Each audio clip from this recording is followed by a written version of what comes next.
Saudi अरब का वह सपना जो बन गया, उसके लिए एक बड़ी मुसीबत। सोचिए, रेगिस्तान के बीचों बीच एक 170 किलोमीटर लंबी सीधी लाइन, आधे किलोमीटर ऊंची, 2 दीवारें जो क्षितिज तक जाती हैं। ना कोई कार, ना कोई सड़क, ना कोई धुआं या प्रदूषण, और इसके अंदर रहने वाले 90 लाख लोग। इसे नाम दिया गया था द लाइन। मुझे यकीन है आप में से बहुत लोगों को याद होगा जब 2021 में मोहम्मद बिन सलमान ने इसे दुनिया के सामने पेश किया था। उन्होंने दावा किया था कि यह एंटरटेनमेंट, कल्चर, स्पोर्ट्स और बिजनेस के मामले में मायामी, सिंगापुर और दुबई को भी पीछे छोड़ देगा। यह दुनिया की नई राजधानी बनने वाला था, आपको याद ही होगा। लेकिन आज 2026 में यह अरबों डॉलर का सपना रेगिस्तान की रेत में दफन होने की कगार पर है। आखिर ऐसा क्या हुआ कि दुनिया का सबसे महंगा और महत्वाकांक्षी प्रोजेक्ट ताश के पत्तों की तरह बिखर रहा है? आज हम इसी के बारे में बात करेंगे। विजन 2030 और सऊदी का मेगा प्लान द लाइन कोई अकेला प्रोजेक्ट नहीं था, बल्कि यह एक बहुत बड़े प्लान का सिर्फ एक हिस्सा था। इस प्लान में और भी कई प्रोजेक्ट शामिल थे, जैसे ट्रोजेना, जो रेगिस्तान के बीच एक स्की रिसोर्ट है जहां 2029 के एशियन विंटर गेम्स होने वाले थे। मुकाब, जो 400 मीटर ऊंचा एक क्यूब के आकार का स्काईस्क्रैपर है, और सिंदाला, जो रेड सी में एक बेहद खास रिसोर्ट है। इन सब के पीछे नियोम नाम का $500 बिलियन का एक विशाल विजन था। यह सब मोहम्मद बिन सलमान के विजन 2030 का हिस्सा था, जिसका मुख्य मकसद सऊदी अरब की अर्थव्यवस्था को तेल पर निर्भरता से मुक्त करना था। अगर हम सामाजिक बदलाव की बात करें तो सऊदी अरब ने काफी तरक्की की है। महिलाओं का काम करना बढ़ा है। बेरोजगारी 12.3% से गिरकर 7.2% हो गई है। 2025 में 122 मिलियन टूरिस्ट वहां पहुंचे हैं। 35 सालों से बैंड, सिनेमाघर और कॉन्सर्ट भी शुरू हो गए हैं, और अब महिलाएं वहां गाड़ियां भी चला रही हैं। लेकिन असली मकसद देश की अर्थव्यवस्था को बदलना था, जिसमें अब सब कुछ गलत होता दिख रहा है। पैसे की बर्बादी और प्रोजेक्ट का रुकना। सितंबर 2025 में सऊदी के पब्लिक इन्वेस्टमेंट फंड ने द लाइन का काम अनिश्चित काल के लिए रोक दिया। रेगिस्तान में बड़ी बड़ी मशीनें धूल फांक रही हैं और मजदूरों को निकाल दिया गया है। आपको जानकर हैरानी होगी कि 170 किलोमीटर में से सिर्फ 2.4 किलोमीटर ही बन पाया है, यानी वादे का सिर्फ 1.4%। प्रोजेक्ट के आर्किटेक्ट्स को भी इस पर शक होने लगा था। प्रोजेक्ट की लागत आसमान छूने लगी, और जिस विदेशी निवेश की उम्मीद थी वह कभी आया ही नहीं। बहुत से लोगों को लगता है कि ईरान में चल रहे युद्ध और गल्फ क्राइसिस ने इसे रोका है। ईरान के मिसाइलों ने सऊदी के सबसे बड़े इंडस्ट्रियल शहर जुबैल पर हमला किया, जिससे भारी नुकसान हुआ। लेकिन यह पूरी सच्चाई नहीं है। युद्ध ने सिर्फ आग में घी डालने का काम किया है। असली समस्या इस प्लान के डिजाइन में ही थी। सऊदी अरब अपने इन प्रोजेक्ट्स को फंड करने के लिए अपनी सरकारी तेल कंपनी अरामको के मुनाफे पर निर्भर है। यानी तेल से आजादी पाने का यह पूरा प्लान खुद तेल के पैसों पर ही टिका है। जब तेल की कीमतें गिरीं तो पैसा कम पड़ने लगा, और तो और कागजों पर मुनाफे को बहुत बढ़ा चढ़ाकर दिखाया गया था। जिस होटल के कमरे से $489 कमाने का अनुमान था, उसे कागजों पर $1,800 कर दिया गया। दुनिया भर में अपनी पहचान बनाने के लिए इन्होंने न्यूकैसल यूनाइटेड फुटबॉल टीम खरीदी, LIV गोल्फ शुरू किया, क्रिस्टियानो रोनाल्डो जैसे खिलाड़ी को भारी भरकम चेक देकर अपने यहां बुलाया। लेकिन पैसा कभी भी अनलिमिटेड नहीं होता है। भारतीय नजरिया और संस्थानों की अहमियत। अगर हम इसे भारत के नजरिए से देखें तो हमें बहुत कुछ सीखने को मिलता है। भारत भी तेजी से विकास कर रहा है और गिफ्ट सिटी जैसे शानदार स्मार्ट सिटी प्रोजेक्ट्स बना रहा है। लेकिन भारत की ताकत सिर्फ कांच और कंक्रीट की इमारतें नहीं है।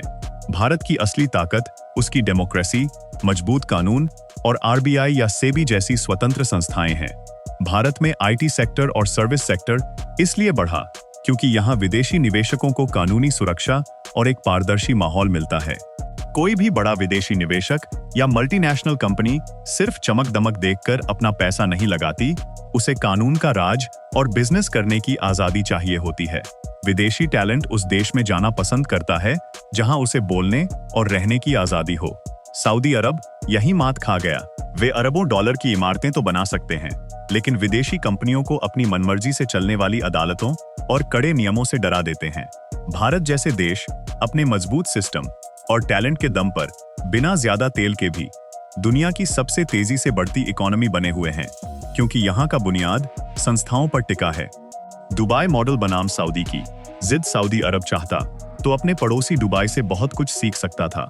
30 साल पहले दुबई भी सिर्फ एक रेगिस्तान था, लेकिन आज यह एशिया और यूरोप के बीच का सबसे बड़ा फाइनेंस सेंटर और टूरिस्ट हब है। और आज दुबई की इकोनॉमी में तेल का हिस्सा सिर्फ 1.4% है, जबकि सऊदी में आज भी यह करीब 43% है। दुबई ने यह कामयाबी सिर्फ ऊंची इमारतें बनाकर हासिल नहीं की, बल्कि उसने स्पेशल इकोनॉमिक जोन बनाए। उसने विदेशी कंपनियों को टैक्स फ्री माहौल दिया और सबसे खास बात, उसने अंतर्राष्ट्रीय कानून और स्वतंत्र अदालतों की व्यवस्था की। उन्होंने अपने देश के अंदर ही विदेशी निवेश के लिए एक अलग सिस्टम बना दिया, जहां अंग्रेजी भाषा और डॉलर का इस्तेमाल होता है। लेकिन सऊदी अरब का राजनीतिक ढांचा इतना केंद्रित है कि उनके नेता अपनी पावर और कंट्रोल छोड़ने को तैयार नहीं हैं। वे ऐसी संस्थाएं बनाने के बजाय कंक्रीट में पैसा बहाना ज्यादा पसंद करते हैं, क्योंकि स्वतंत्र संस्थाएं बनाने से सरकार की मनमानी कम हो सकती है। निवेशकों का मोहभंग और अरामको का शेयर बाजार सरकार का प्लान था कि वे अरामको के शेयर्स बेचकर पैसा जुटाएंगे, लेकिन जब उन्होंने इसे न्यूयॉर्क या लंदन के बजाय सऊदी के ही शेयर बाजार में लिस्ट किया, तो पारदर्शिता की कमी के कारण अंतर्राष्ट्रीय निवेशकों ने इसमें खास दिलचस्पी नहीं दिखाई। 2026 की शुरुआत तक इसके शेयर की कीमत 20% तक गिर गई। इसका मतलब था कि सरकार को अपने ही देश का खजाना घाटे में बेचना पड़ता। पैसा कम होने लगा, अधिकारी निकाले जाने लगे और धीरे धीरे नियोम का नाम सरकार के विजन से गायब होने लगा। नया प्लान, कंक्रीट से आर्टिफिशियल इंटेलिजेंस तक, अब द लाइन का सपना धुंधला पड़ चुका है। 2026 में पब्लिक इन्वेस्टमेंट फंड ने अपना नया फोकस ह्यूमेन नाम की एक आर्टिफिशियल इंटेलिजेंस कंपनी पर शिफ्ट कर दिया है। अब वे कांच की विशाल दीवारों की जगह डेटा सेंटर, एआई इंफ्रास्ट्रक्चर और टेक कॉरिडोर बना रहे हैं। देखा जाए तो इसमें थोड़ा बहुत लॉजिक भी है, क्योंकि सऊदी अरब में ऊर्जा बहुत सस्ती है और एआई डेटा सेंटर्स को बहुत ज्यादा बिजली की जरूरत होती है। लेकिन यहाँ भी वही पुरानी समस्या खड़ी है। डेटा सेंटर सिर्फ एक इंफ्रास्ट्रक्चर है, कोई संस्था नहीं। यह अंतर्राष्ट्रीय कंपनियों और टैलेंटेड लोगों का भरोसा तब तक नहीं जीत सकता जब तक वहां का कानून और माहौल उनके अनुकूल ना हो। एक डेटा सेंटर रातों रात एक नया सिलिकॉन वैली नहीं खड़ा कर सकता। क्या यह नया सपना पूरा होगा? आखिर में सवाल यही उठता है कि क्या मजबूत कानून और स्वतंत्र संस्थाओं के बिना सिर्फ पैसे और सस्ती बिजली के दम पर सऊदी अरब एक असली टेक इकोसिस्टम खड़ा कर पाएगा, या फिर यह भी पुराने प्लान की तरह ही एक बहुत महंगी और शानदार गलती साबित होगा, जिसका बस नाम बदल दिया गया है? आपको क्या लगता है? क्या पैसे से सब कुछ खरीदा जा सकता है, या फिर किसी भी देश की तरक्की के लिए उसका सिस्टम, आजादी और कानून ज्यादा जरूरी होता है? अपने विचार नीचे कमेंट्स में जरूर बताएं और मिलकर इस पर चर्चा करें। अगर आपको यह जानकारी अच्छी लगी हो तो इसे लाइक करें और चैनल को सब्सक्राइब करना ना भूलें। हमेशा की तरह हमारे साथ बने रहने के लिए बहुत बहुत धन्यवाद। अपना ख्याल रखें और मिलते हैं अगली बार।